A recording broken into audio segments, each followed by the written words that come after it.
Whether it's power station, factory or stadium, covering installation or maintenance, Spec, the specialist power contractor to industry.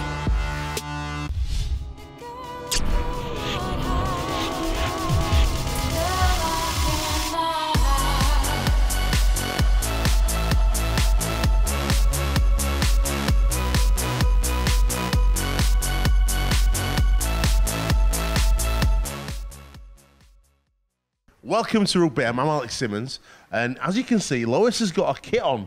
I'm in my off-season kit because I'm selling sponsorship. So any companies out there that'd like to see their logos on the shirts or work with us in any capacity of 2018, give me an email, alex@rugbyam.co.uk. I can come and see you in the next few weeks and we'll hook you up and get you on the kit. Lois, myself, Jonesy and Jimmy are coming over, following your journey and also supporting the boys. What do you think the chances are of England doing the double, bringing back the men's and women's World Cup? I think it'd be amazing, wouldn't it? And there's, you know, as much chance as any other team out there. And I think that women are working hard, getting the training sessions done. And I think we've got a great shot against the teams we've got in our pool to get to that semi-final and then through to the final. This will be with the men's. We've got a great first part coming up. We've got Adrian Maul, England legend, Great Britain legend, most capped player across both Great Britain and England ever. In part one, doing his hard as nails feature. In part two, straight into it, Brian Noble's 1 to 13. Check this out.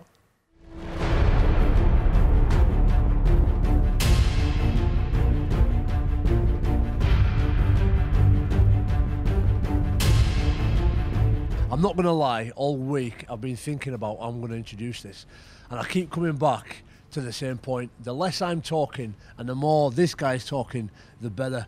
Now, when you've got somebody like Adrian Morley talking about the top 5 players, somebody who for me has been the only rugby league player in world history to have dominated the English Super League and the Aussie NRL physically. You've just got to stand back and listen. So, Moz, it's a real pleasure to have you on and listen to your top 5 toughest players you've ever played against. We'll get straight in there at number 5. Who is your number 5? Well, I've picked my 5 players are people who they've gone up to the line and they've also crossed the line, so they've got a bit. And number 5 is Steve Kerner. When I played against Steve Kerner for the first time, I offloaded the ball and he actually come across and done a job and wiped me out. But up to this point, I thought I was indestructible. So I tried to carry on. I was no good. Had to come off the field, but he did me, and for that he gets in the top 5. What happens on the pitch stays on the pitch as far as I'm concerned, but it didn't stop me trying to get my own back on him for the next 5 years. But I didn't quite manage to get my own back. But it was, not only for that incident, but it was just a very, very tough player, very skillful player. So Steve Kerner. Paul Sculthorpe mentioned Steve Kerner. He's a lovely bloke as well off the pitch, and he's a fantastic back rower. I remember watching him and Steve Menzies, as I mentioned last time, as being inspirational, not just because of how tough they were, but how skillful they were as players. Did you rate him as a player as well, being able to play as a back rower? Massively. Yeah, he was, as I say, you mentioned his toughness, but he could do virtually anything. You know, he could spin, he could offload, he could pass, he could do anything. Me being a young budding second rower, I looked up to him and learned a lot of him. So tell us, who's your number 4, Moz? Number 4 is another Kiwi. It's the great Ruben Wicke. Wow. Again, he's a little bit older than me, Ruben, but he's one of them players. When you played against him, you knew you was in for a tough afternoon.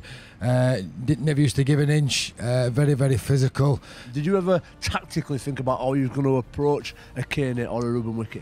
Well, Wicke was totally different because he started on the wing, then in the centres. So I just used to enjoy the challenge, and we've had some good ding dongs over the years. Right then, into number 3, Moz. Who gets your bronze medal for the toughest player you've played against? The bronze medal is my old mate Barry McDermott.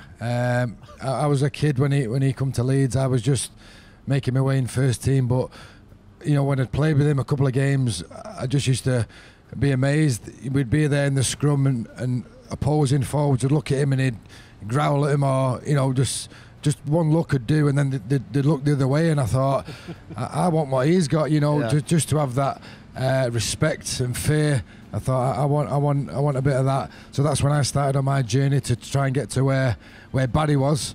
So he had a really big influence on my career. Obviously a very, very tough player as well.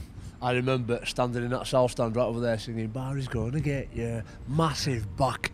The thing that stood out for me with Baz was the size of his back. It was like a snooker table, like a kite, wasn't it? It was physically, it was a strange shaped human being, wasn't he? He was. He's a very strange man as well, Jonesy. But yeah, no, you're right. But you know, for a prop forward, he was great. Very short and squat.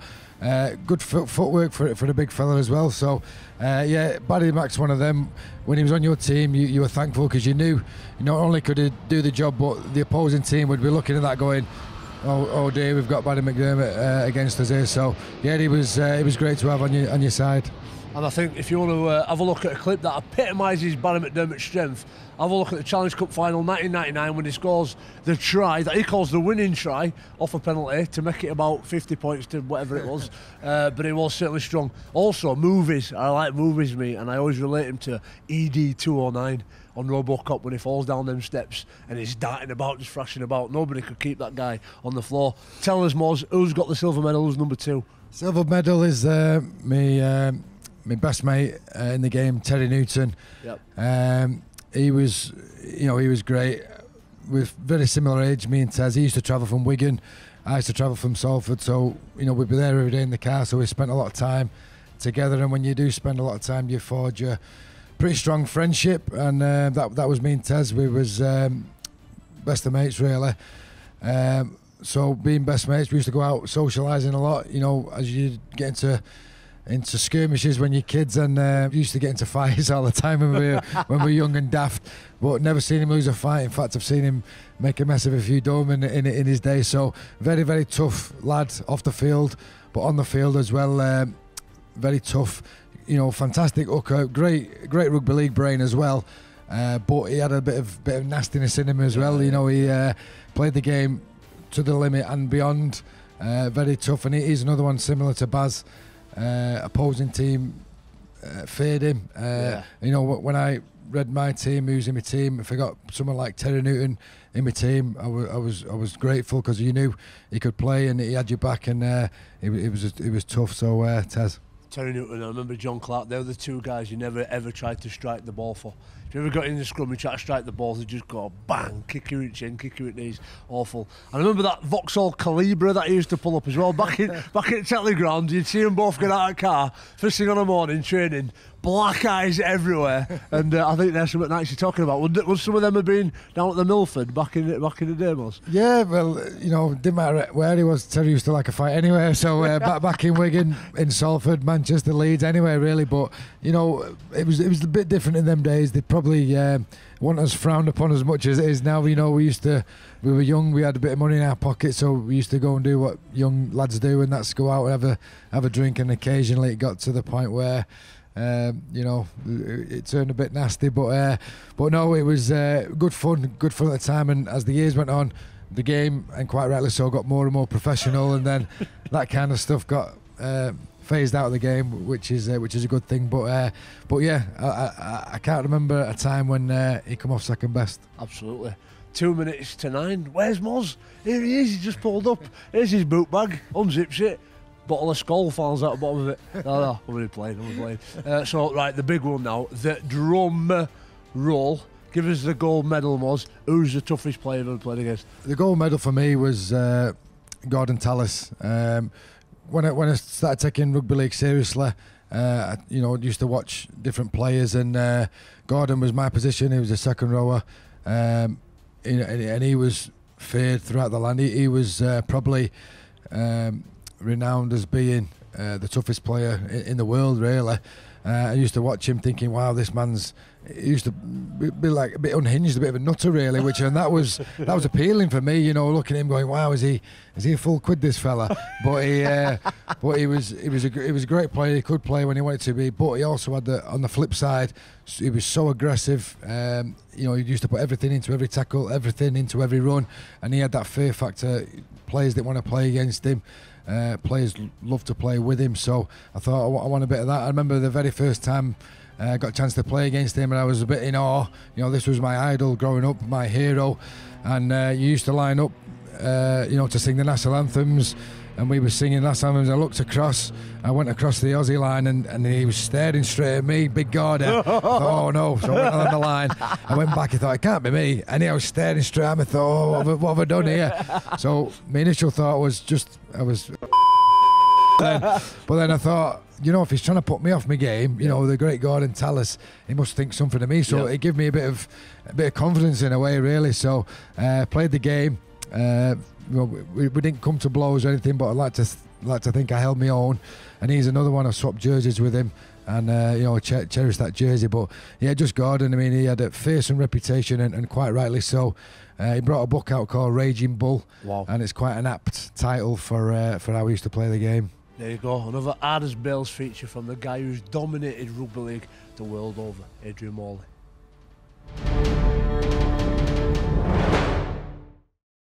Whether it's power station, factory or stadium, covering installation or maintenance, Spec, the specialist power contractor to industry.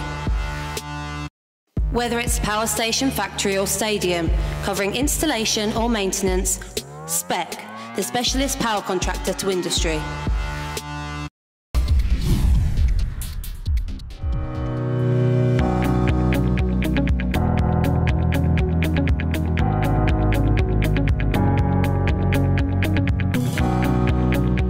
Okay, ladies and gentlemen, my name's Brian Noble. I've been asked to give you 1 to 13, my top rugby league team that I've ever coached. My number one fullback for the teams that I've coached is Michael Withers. Why Michael Withers and not something like Paul Wellens, the great, I mean great St Helens fullback. Mick Withers, slinky skills, lovely movement, was nicknamed the Ghost, played for 7 years at the top of our game, and won that so many games for the Bradford Bulls and scored multiple tries. So I think there's a bit of familiarity there. I only briefly got to get Paul Wellens, and so they were the major two contenders. Okay, here we go. Who's on the wing? I'm going to lump them together because it was hard to separate them. But I just cannot forget the impact that Tavita Vaikona and Leslie Vinacolo had for the Bradford Bulls and for their national teams. They were both New Zealand internationals, remember, and played really well in that department. Les was a freak, we all know that, a physical freak. I was speaking to Richard Whiting recently, and he was saying, Nathan Blacklock, who played at Hull for a while, said, listen, he conceded 4 tries against Les in the cup game the week before, says, I think I've got his number now. And then Les went and scored 6 tries the week after against him, so you just couldn't kick to him. If he caught the ball, he could go 100 in 10 seconds. Unbelievable. I saw he carry so many people close to the line, a forerunner to the modern day finishes that we see now. And Tavita Vaikona, well, he had everything. He could play a little bit of centre, but predominantly when you had those two blokes bringing the ball back for your team, it was like tackling front rowers. And I think if you go around the game and the size, they were 16, 17 stone and lightningly quick. Tavita had great feet and side steps, and my first grand final broke the game wide open against Wigan and scored the try that really took us apart from the Wigan. We were gone at half-time and over the line. So centres, wow. Okay, Keith Senior gets a berth. The Great Britain centre, the lead centre for many years. Unbelievable record with his home club. Spent a lot of time as a Bradford coach and a Wigan coach, hating him. But then when you get him in the international camp, you think, yeah, this kid can play. Big, strong, raw-boned, made opportunities. Was one of those coveted players in the NRL that never went to the NRL, was stayed loyal and true over here. And I just liked his prowess and his presence. You know, he played on both sides of the field for me with Great Britain and managed to scratch the itch there. So the big bald man gets a run in the centre. Who's the other centre? Well, I thought Leslie was the player he was because of this guy. Shantaine Harper, the New Zealand international, came over to Bradford as a young 19, 20-year-old, a starlet who'd been injured, and cemented his place in Super League psyche, really. So Harper was... I often used to wonder and get questioned by the public as to why Bradford was so successful, and I was a bit of a stats geek, and I knew that 35 or 40% of our tries came down our left-hand side. Now, Les would often get the credit for everybody would say, stop Les and you stop the Bulls. Not quite true, because Shantaine Harper was a super footballer, good feet, good step, good skills, and complemented what Leslie did. So I couldn't really separate them in a team that could have been separated, if you know what I mean. Some great international players that I've coached and some great players at Wigan also. So here's the contentious one. Here's my half-backs. I have to say right from the onset, when Alex at Rugby AM asked me to roll out this team, I could have picked 3 teams. I could have picked 4 teams that would all beat each other on their day. And so I tried to pick it with a balance of who would do what to who or when. And so when you pick the numbers 1 and 2 halfbacks in your team, you kind of think, have I got it right? So my scrum half, or the number 7 if you like, I'm going to give to Sean Long. Well, he's a game breaker, is Long. We know that.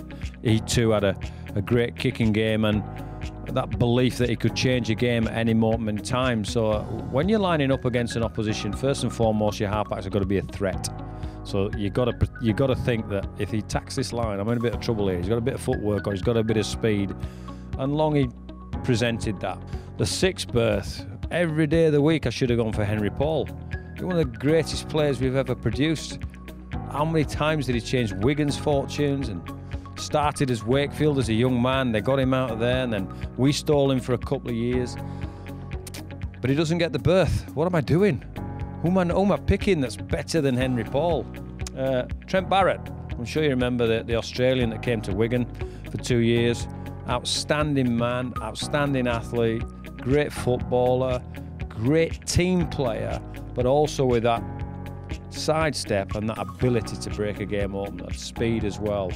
One of the best back rowers I ever coached was a fella called Jamie Peacock coming through, and the adversity and trials and tribulations is well documented everywhere. Great leader. I picked him in the front row, and I'm reminded of that 2006 test and what he did in relation to when Stuart Fielding got a biff on the chin and he went down, and Jamie Peacock stepped in. A great leader, willed himself on every game he ever played with, whether it was for Bradford, where he was very, very successful, and his subsequent career at Leeds. I'm confident everybody recognises what a superb leader he was, and what a superb player. Even in his last year, he was made a 40-metre break, sidestepped twice and got under the sticks for the Rhinos. So, no-brainer. Here's another difficult choice we had, but an exciting one. I had the privilege to coach a bloke called Terry Newton, God rest his soul, unfortunately no longer with us here, and tried to sign him twice but never played him because I moved from the club I signed him from, and all of those things, all of these dynamics. People like Mickey Hyam, of course, were blisteringly quick and would get a run in anybody's team at any time, anywhere. So there's 2 names there. All the other pick, Kevin Sinfield played number 9 for me brilliantly for the Great Britain team because he was such a consummate team player. But the number 9 I'm going to go for is that cranky devil from Leeds, and he played at Bradford for 10 years and was probably the heartbeat of the team. The angry little number 9, James Lowes. I thought it was a superb player. I thought he was a good defender. He was hard work to manage sometimes because he was so competitive, but he ran the team. He ran a lot of big people, and when you're 5'9" and you're running them and you're bossing them and they're blinking and thinking, I'm not going to mess with this guy, that's why Jimmy gets it. So who's my other front rower? That's going to start with Jamie Peacock, who's got a massive engine. Will play 80 minutes if you wanted him to. James Lowes, the rudder, prodding everybody around, smashing everybody to smithereens when they came his way. I remember James Lowes actually being painting and decorating at home, and we had a glut of injuries for Great Britain, and he came from his painting shed and got man of the series against New Zealand. Ended up winning the series for us. We drew the series, but Jimmy got us over the line. So he was a competent international as well. So my other front rower is, well, you wouldn't miss him. I think if you went and saw him in Auckland now, you'd have to drive round him. His nickname's Surely the Roundabout. But he was a massive influence on world rugby. He made a massive impact when he made his debut for New Zealand for a number of years, smashing Australians around, was Joe Vanganaar. And it used to be Joe Vagana, but Robbie Paul taught me that it's actually Vanganaar. So I have to say it in the right way. Unbelievable skills for a front rower. The people's elbow, where he used to just lift his elbow and people fell off him. He could have played standoff, but his main asset was his size, and one of his team members I've picked in here, Keith Senior, will remember that because he smashed Keith Senior all over the Leeds Rhinos at Headingley Field, and he missed the final to Keith Senior, or he hobbled into a final in a shall we play him, shan't we play him? Well, it was Joe that smashed him to pieces. So a teammate now, Joe Vagana, brilliant player. That's a big front row. How do I complement that with a back row? Well, I'm going back to when I coached at Wigan and two young blokes that pretty much came through at the same time. I'm going to pick Gareth Hock. Now, there's a few people going, are you crazy? He's mad. You can't pick him. He's mad, he's Hock. He's just one of the most consummate, skilled back rowers you've ever seen. The Aussies hated him in 2006 because he stood up to them, and basically has stood up to a lot of people at the wrong times as Gareth. We know his incidents with other players and things like that, but I have to say, 6'4", with footwork, with a flick pass, with small skills. If you like your rugby league to be skillful and tough and violent and exciting, he provides that. We all get to talk about him, some of him not so colourful terms as I've done there, but Hockey's in the back row. I'm leaving Wigan for now. No, I'll go straight to Sean O'Loughlin. He's the loose forward. I'm sticking him at the back. If you want to play tough, give it to Sean O'Loughlin. If you want some pass plays and some skill, old-fashioned loose forward type, give it to Sean O'Loughlin. You want a little short kick? Okay, give it to Sean O'Loughlin. He's the glue that would melt. They would melt around him, this team. Such another leader in the proportion of Jamie Peacock. So another no-brainer. Two young kids came through at Wigan the same time when I was there, and they're my two selections from that great club. The other side of the back row, tried to sign him about 5 times for different teams. Was beaten by the punch to Leeds Rhinos, but Gareth Ellis has to be one of the most consummate pros. And what you forget about Gaz is he's a big man as well. He's got small human beings for legs. He can run. He was quick when he was younger. He was a centre, remember? So he had that dexterity in his hands for skill, etc., etc. So he was Player of the Year twice in the NRL for the West Tigers. And we got to pick him.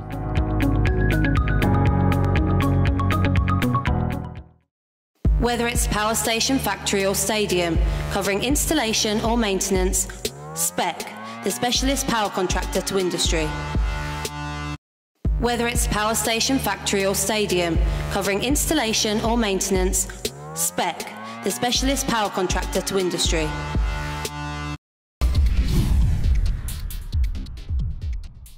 Welcome back to part 3 here at Rugby AM. Still sat here with Lewis. Lewis, we're going to go in part 3, see the Warrington teammates and also the Bird of Prey Sanctuary with Danica from Workfield Wildcats. It was a great day up there. Are you a bird lover yourself? Oh, I don't know. I think I've maybe hold it from about that length, but that's about it. I wouldn't call myself a bird lover. Well, next year we'll be announcing our Origin fixtures. We've got 2 really exciting games to tell you about coming out in the next few weeks, and we'll be having the Bird of Prey guys back. And now Jones has been to Windsor Castle on his holiday. He's found us a curator, someone who's going to come and sell the dream of the War of the Roses. I'm really excited. Do you like your history? The Origin game were amazing this time round. It was great watching them all get knighted after the match and stuff like that, so it were good. Like I said, I don't think I know as much as Jonesy. That'll do for me. Right, we're going to go over now to Warrington to check out the teammates, then to Bird of Prey. And in part 4, to finish off the show, it's the Sheffield team from 1998 as they look back on their Challenge Cup memories. Enjoy. We'll see you next week.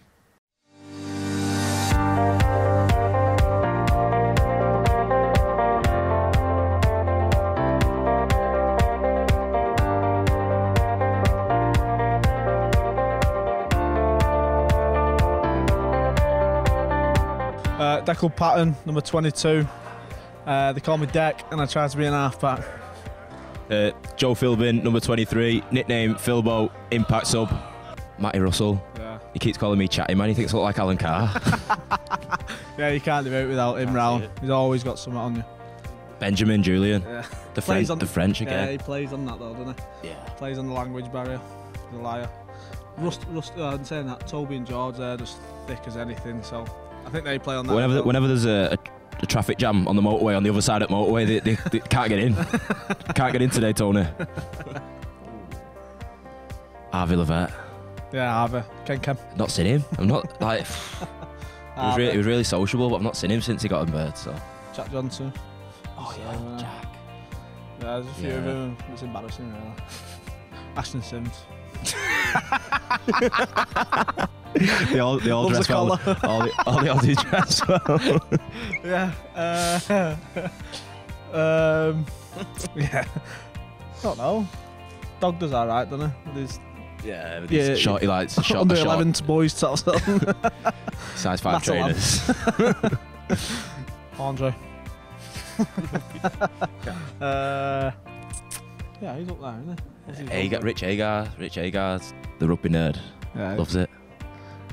yeah, I don't know. Not too interested. That's hopefully where we are. Everyone has the days. Huh? Everyone beat everyone here. I had a little go with Tom Lynham yesterday and he beat me 2-0, so not happy. You're up there, are you? On my day. Yeah. Yeah, everyone has the days. We've got quite a good little FIFA club at the minute. George King, he's just like, his banter's just strange. He's an old man. Yeah. Drinks real ale as well, that's how bad he is. Proper boring person. His Got best a cabbage patch head as well. Going his bald best already. joke's to untie your shoelaces when you're not looking. It tickles him. Harvey again. Harvey Levette, and see him in show bar, like, with a little posse around him, about 18-year-olds. 16-year-old girls around him. Loves it. Daz is up there. Yeah, now, Daz Clark. Daz Clark's good. There's a few, yeah. There's a few. We don't go out though, really. We've not been out since last year. Maybe longest. Yeah, you got to go Steph. There's a few contenders up there though now, but yeah. Wish I had a quarter of it.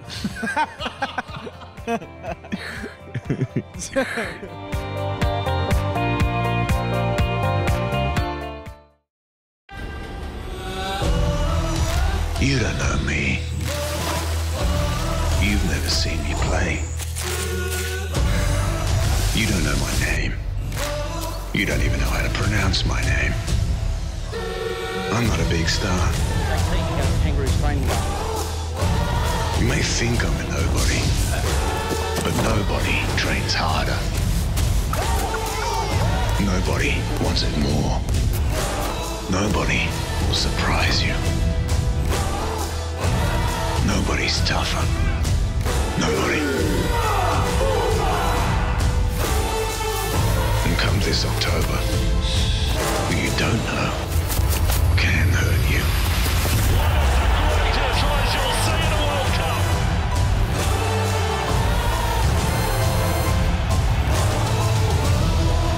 Here at the York Bird of Prey Centre to meet Rugby League's favourite twitcher, Danny Kermond. And look, I've got my own little angel, my little barn owl, absolutely beautiful. What a beautiful bird. Call that a bird, Simo. This is a bird. Ho, ho, ho, ho. Kermo, I'm a little bit in awe, mate, because I've got myself little angel barn owl. Who have you got there? Got the golden eagle here, mate. The king, really, of the eagles. Biggest British bird, and can do plenty of damage if I set it on you, Simo. Well, apparently it can kill a brown bear. We've been learning a little bit about it, but we're going to go now and speak to Andy Fawcett, who runs this fantastic centre, and get some more information on birds, because you're a real keen birdman, mate. Yeah, I like getting out. It's good to get out into nature, Simo. A nice release from rugby, and I do plenty of work with barn owls in the local area and Wakefield peregrines as well. So yeah, it's good to get out and having a great day down here at York Bird of Prey Centre. Right, let's go meet Andy Fawcett, the main man down here at the York Bird of Prey Centre. Good morning, Danny. It's great to have you and your team. Okay, obviously you've got interest in the birds, same as me. The passion I can see in your face already. Can you tell me a bit about yourself and how you got into this? Yeah, well, a bit of a funny one, really. I mean, always when I was younger, I used to get out and about with my granddad, you know, just mainly looking for nests and things like that, and just developed an interest from there. And then a couple of years back, I put a picture of a barn owl on Instagram, and a guy, Scott Hargreaves from Dewsbury, messaged me and said, oh, I do a bit with putting barn owl boxes up, little owl boxes and things like that, if you'd like to come out and have a look. So I've been going out with him last couple of years, and then through that, really just tweeting about my interest, got involved with Wakefield peregrines. A guy called Francis Hickenbottom runs that, and you know, it's just been really successful since then. They have to raise money to run a live camera, and I've helped out a little bit with that, and it's just fascinating to get to view things that you don't normally get to in normal life, really. It's fantastic to know there's people out there that care about the birds. Have you got a favourite? It's probably got to be, even though I've got the golden eagle here, which is really amazing, the peregrine, just watching them hunt and the way they fly around at such speeds, it's just amazing to watch. They're superhuman, really. They are, it's amazing. Any facts you'd like to know while you're here? Because obviously there's quite a lot of different species here today, and any favourite you'd like to talk about for a few minutes? Yeah, well, I know you were telling us about the pedigree, and I told Simo that they fly over 200 mile an hour, and he didn't believe us, and we take quite a lot of impact with rugby league, but you told us some fascinating facts on the pedigree and their impact, so if you want to let the viewers know. Right, obviously my interest is the peregrine also. I love to fly, it's amazing, and the speed, and for many years man has been inspired by the speed and its ferocious wing beat and the speeding gaps, and the record speed in the world recorded today stands at 242 miles an hour, and it was actually filmed by a pilot back in World War II. And the plane had been shot down, and they noticed by photograph that the peregrine was beside it, and they estimated around 242 miles an hour, which is incredible. But what's interesting, in my opinion, is you guys, when you tackle each other, it's amazing. I mean, I'm not built for rugby, obviously you guys are. The impact that you create must be incredible. How do you feel when you're actually grabbing somebody else's body at the G-force you're covering? Oh yeah, you kind of forget about it a little bit when you're playing. It's probably the day after, which gets you a little bit. You feel like you've been in a few bumps, similar to a car crash, really. Yeah. The scientists have proven that the peregrine falcon, when it stoops down, it has to slow down to approximately 80 to 100 miles an hour approximately, depends if it's a female or male. And the impact on their body is incredible, and the scientists have proven they actually can touch 25 G on the turn, so they slow down as before they hit the target, they close the third eyelid like a crash helmet, which obviously you don't wear, obviously, and they've got to protect the eye, and they hit actually 25 times the body weight, which is incredible. Yeah, it's amazing, and that's the thing, people don't really get a chance to see it. You don't think that you'll see peregrines around really, but they are becoming more and more popular, especially in cities now. I know there's one in Leeds and on the university, Wakefield Cathedral, which is really fascinating to watch. They have a live camera running as well, if you want to check that out on Wakefield Naturalist site as well. Fantastic. Kermo, you met Andy, what a passionate man. I think we met somebody who knows more about birds than you, which is unbelievable. Have you learnt some stuff today? Oh yeah, it's you know, some of these birds here, I've never seen before. They've got a lot of rare species and things like that. So it's just fascinating, interesting to come down and find out some more facts. You know, it's a real personal experience for everyone here. You can see everyone's got people showing them around and things like that. So it looks really good. Yeah, it's an amazing place to come visit. Now you've got one of your loves here, the peregrine falcon, Kez, as I'm calling it. It's really called Apollo, but I'm calling it Kez, and it's a beautiful bird, and you've got quite familiar with these birds.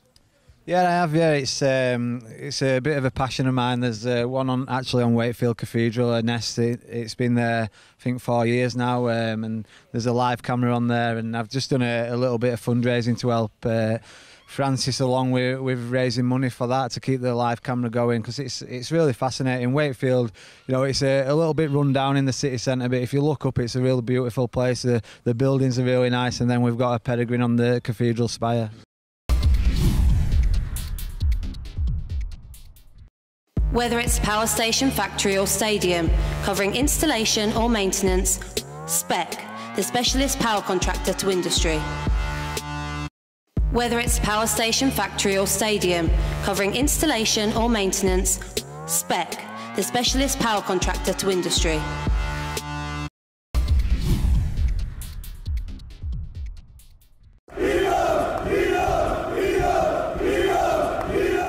I think the commentary that Ray started the game with demonstrated how sort of lowly ranked we were and how little people thought we'd win the game.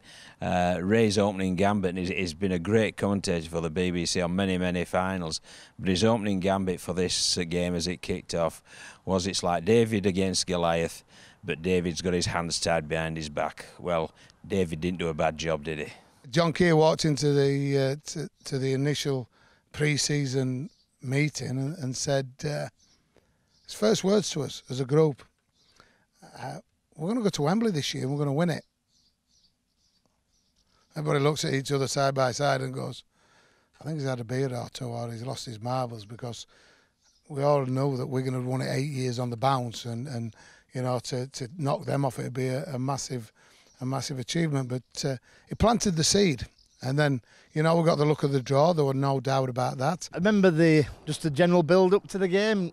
John Keir did a fantastic job of everyone up. I can remember me and Johnny Lawless, my roommate of 10, 15 years, not sleeping much. Can't remember what I had for breakfast.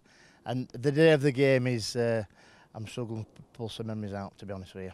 The morning of the final, we just got up at our own leisure. We had breakfast at a certain time, and I can remember us having to go for a little stroll. I can't remember which hotel it was. Definitely not. It's that long ago.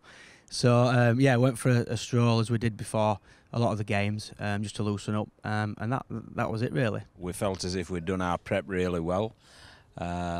We'd worked hard prior to travelling down to Wembley, and when we were down there at Runnymede, the hotel was at Runnymede, we had a tremendous team meeting on the Friday prior, and then basically on the morning it was just a stroll, a relax, a sit by the river, just a couple of reminders for the players about key points. The night before the game, and I'll just go back to this, is that you know, John got us all in a room, the forwards, the backs. So he put us all in the room with the backs and said, "What are you going to do? What we're going to do tomorrow? What are you going to do to make us win tomorrow?" And honestly, it was the most emotional meeting that I've ever been involved in. There was hairs on the back of your neck when people were saying things like, you know, "I want to die for the cause, and I want to make sure I do this and I do that." And I was fortunate because I got foot in both camps, so I could do it with the backs. Then I got into it with the big fellas who were, you know, there were tears shed that night. It actually got us to walk up the steps and practice lifting the Challenge Cup without a Challenge Cup. Imagine it, you know, and we walk up the stairs, which I've got to say a fair few stairs and a bit tiring to be fair, but it was worth it. We walked up the steps. Paul Broadbent pretended to pick the imaginary trophy up, and that, you know, it was set. The scene was set, and I've got to say to you, on the day when we're lined up in the tunnel, and there's Johnny Lawless at the back there, the little fellow with his scrum cap on, 98, the year of the Eagles, just kept belling it out, belling it out. Wigan stood outside of us as Andy Farrell, Dennis Betts, Jason Robinson, Henry Paul. You're thinking, we're going to have to be good today. We're going to have to be good today. The players' tunnel was, and that's something I do remember a lot of. Absolutely amazing. Just the crowd and everything else, and the lads up for the fight. Abide with me, yeah, that was unbelievable. As a kid, you sort of grow up watching the Challenge Cup final and they sing that, and that's when the hairs on the back of the neck stand up. So this is obviously a different occasion. You're trying to focus as well on the game in hand. The noise was unbelievable, but we'd all gone with a chant of 98 in the tunnel, so a lot of people were shouting that, especially our hooker at the time, Johnny Lawless, and as captain Paul Broadbent. So, you know, you sort of try and blank out the noise, but it's very hard at Wembley because obviously the special times and the special atmosphere there. The tunnel was very, very cool.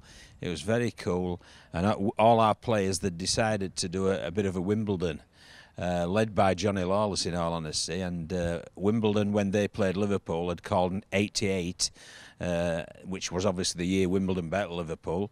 So Johnny and company decided to shout out 98, and there were the Wigan sort of superstars, Gary Connolly, Faz and company, stood there trying to be cool as cucumbers, and looking to the left of them, and there's Johnny Lawless and company shouting 98, and you know, I think it got under the skin.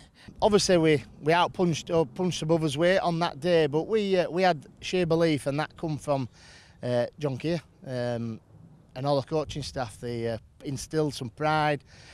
There's some very honest people at Sheffield Eagles at that moment in time. The coach was honest, all the players were honest, and everybody on that day grafted their nuts off for the victory. We had a plan.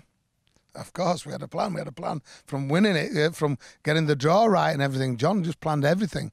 The plan that John put down, the first try, let's bomb, high kick to Jason Robinson, Nick Pinkney, jump over the top of him and score the try. That's what the plan. That was written down. It was there. I put the kick on and Pinko jumped up, scored the try. You go, God, he's got that right. He's even got that right, you know. The ball came out from the right hand. They played the ball on the right hand side. And it came over to our experienced loose forward Rod Doyle, who threw a bit of a cut-out pass, and it ended up bouncing on the floor. So it wasn't really a good ball. And I just picked it up off the floor, saw the space in the corner, and dived over. Excellent feeling. Proud for everybody involved, my family and myself, to play there. As I said, you watch it growing up as a kid, and just to score is extra special. But obviously winning the game's a little bit more important than that. Take anything that you get. So we took a drop goal and we were winning 11, wasn't we? Rocky Turner near the lines, 3-4 people around him, boom, but it is way. We're all scripted. I always like to school.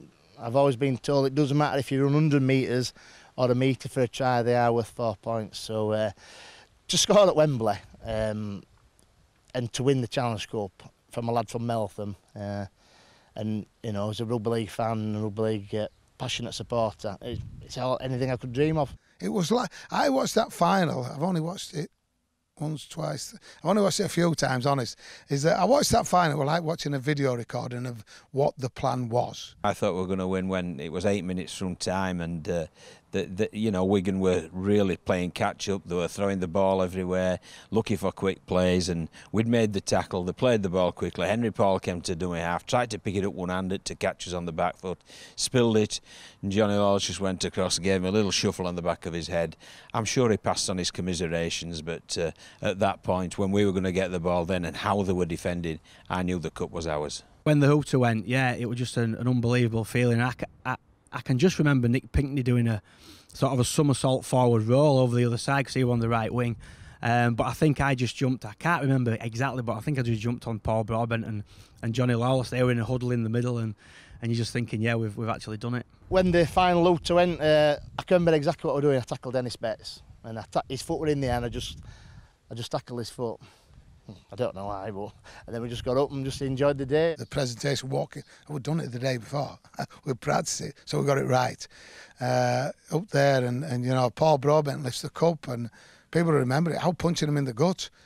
Where's that come from? I was just bang, bang, punching him in the gut. Well, he's got it there, kissing it. You know, and to get the opportunity to lift in front of 60, 70,000.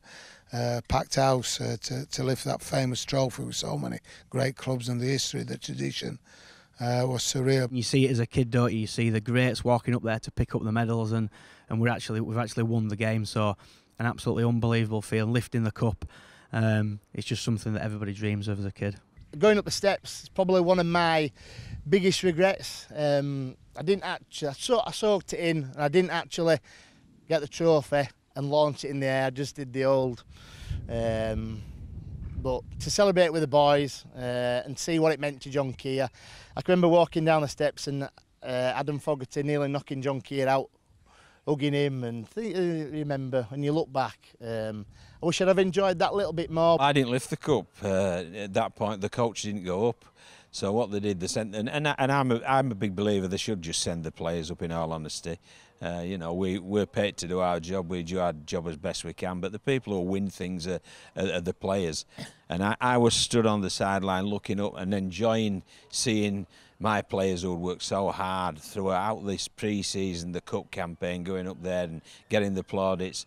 John Money was gracious enough to congratulate me on what a special performance he did, as did Dennis Betts and Andy Farrell. But really it was looking at them and looking at the reaction of people all around them. And when Tubby and Paul Broadbent lifted the cup together and the whole team went up, I must admit there was a lump in my throat.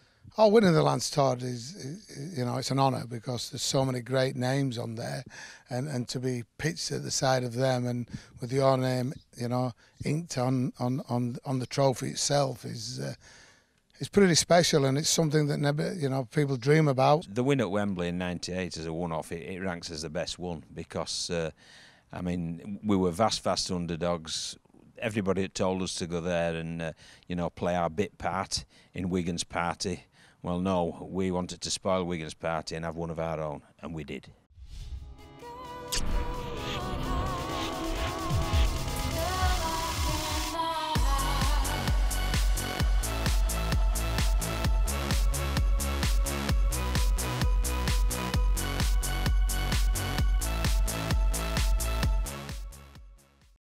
Whether it's power station, factory or stadium, covering installation or maintenance, Spec, the specialist power contractor to industry.